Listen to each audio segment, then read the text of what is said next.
My skin is dry, I've gained weight. I don't feel so great, but I'm gonna try eating raw food. So what is it that made me remain a raw vegan for this long? I have been, as of this video, raw vegan for over 2 years, and I don't have any cravings for other foods. I feel amazing. So many health issues have healed themselves. But why? Why am I able to stay a raw vegan when I have tried countless times in the past?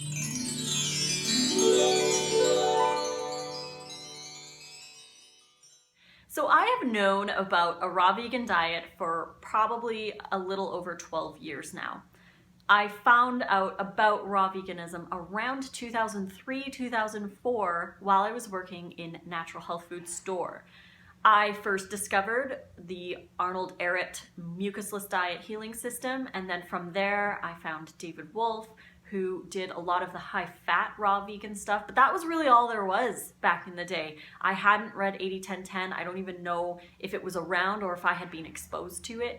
Then slowly discovered Fully Raw Christina, and I was indoctrinated by the natural health food store that we needed all these healthy fats. So I was like, no, low fat's way too extreme and we need our fats and all of this. So I never tried the low fat version. I always defaulted to the high fat, more gourmet raw foods.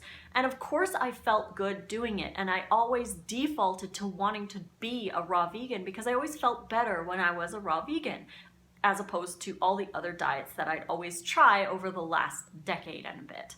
I would always wake up one day and feel crappy and then want to do a raw vegan diet again. I found on my computer just the other day this film that I took one of the many times that I wanted to do a raw vegan diet, and I want to share it with you, all of you guys, to see where I was. This video was filmed in 2010, so it's 6 years old. This is what I looked like 6 years ago. I've not been feeling very good lately. My skin is really bad. You can see some of them. And on my chest too.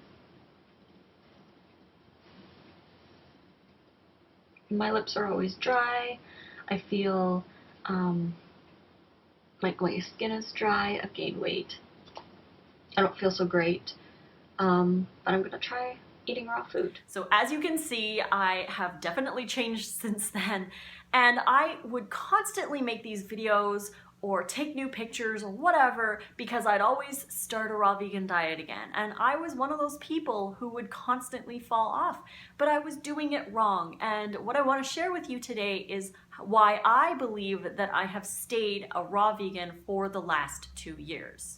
The first thing that is completely different from what I tried back in the past is that I do low fat now. After looking at so much stuff 2 years ago and remembering all of the foods that I used to eat when I tried and failed all those other times, I finally cracked and decided that I would follow the 80-10-10 style. So I got the book, I started watching a lot of 80-10-10 YouTube videos and decided that I was just going to try it. I was going to see if it would work, actually, compared to the other raw vegan diets that I had always been eating. And to my surprise, it was so much better than eating the high-fat gourmet raw foods that I was always eating. I reread some of my journals of all the other times that I would do a raw vegan diet. I had too many avocados, too much coconut. I snacked on nuts because I believed you needed fat and protein to stay satiated during the day.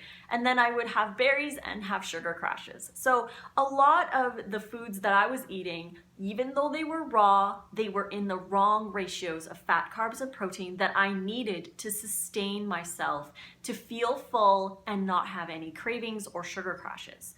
The second key to why I succeed this time around is because I'm eating a lot more calories.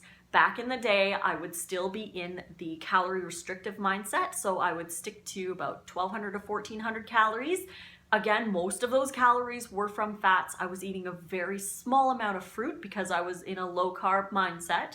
And I really didn't eat a lot of vegetables. If I did, they would be like a little salad here and there. But again, I was under the whole, you know, this big salad is a huge salad. I didn't realize that I needed to eat 3 times that amount to get the calories that I needed to sustain myself. The third thing that really helped me stick to my raw vegan diet this time around is because I have now the vegan connection. I never had the vegan connection before because I believed that if it was raw, I could eat it. So I did raw milk, raw cheese, even raw fish, and that was still causing a lot of the high fat issues and insulin resistance back in the day. This time, I watched Earthlings, Cowspiracy, and Forks Over Knives, and I was sold. I was like, I'm vegan for the rest of my life. And then I chose raw because that's how I've always defaulted. I've always wanted to be a raw vegan because I feel the best when I eat raw foods. The fourth reason why I believe that I've maintained this diet is that every single morning I wake up and I reinforce the belief that I eat nothing but raw fruits and vegetables. I don't think about the foods that I can't have anymore. I don't think about all of that. I focus on what I can have, and I focus on reinforcing positive belief system and self-love in myself to know that this is the food that I eat and this is the food that nourishes me. Instead of thinking of all the foods that I can't have, I think of all the foods that I can have and all the foods that I love. I make sure that I eat foods that I love eating. If I didn't like cucumbers, I wouldn't eat them. I wouldn't force myself to eat food that I didn't like. But I just need to maintain my calories. So whatever food I like to eat, that's what I'm going to eat. If I don't want to have any dandelion this summer, maybe I won't have dandelion. Maybe I will eat more spinach. But it just depends on what my tastes are. As long as I'm getting a nice healthy amount of fruit and fruiting vegetables, a healthy amount of greens of any kind, and then I just have my other stuff, my omega fats and the little other ingredients that I keep in my diet, I'm totally cool. But I just make sure that I eat what I want to eat, the fruit that I love, the fruit that I can afford.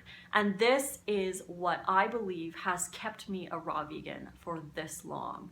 I definitely hope this video can help somebody out there who might be struggling on and off again. Remember to wake up every single day and tell yourself that you love yourself enough to put whole, fresh fruits and vegetables into your body and not to default to those foods that we are so used to using as reward, punishment, and all of that kind of psychological stuff to comfort us. We need to shift our focus and realize that the foods that we're eating that are healing us are actually comforting us. So if you can change your mindset and wake up every day and tell yourself you're a raw vegan or whatever you want to call yourself, just create a really loving sense surrounding your food so that you don't have any negativity on being a raw vegan and you don't focus on those other foods. If you like this video, please click like and subscribe to my channel to get notifications for more. You can find me on Facebook at Lissa's Raw Food Romance, on Instagram at Raw Food Romance, and on Snapchat, Lissa Raw Vegan. Until the next video, guys, I love you all and fruit on.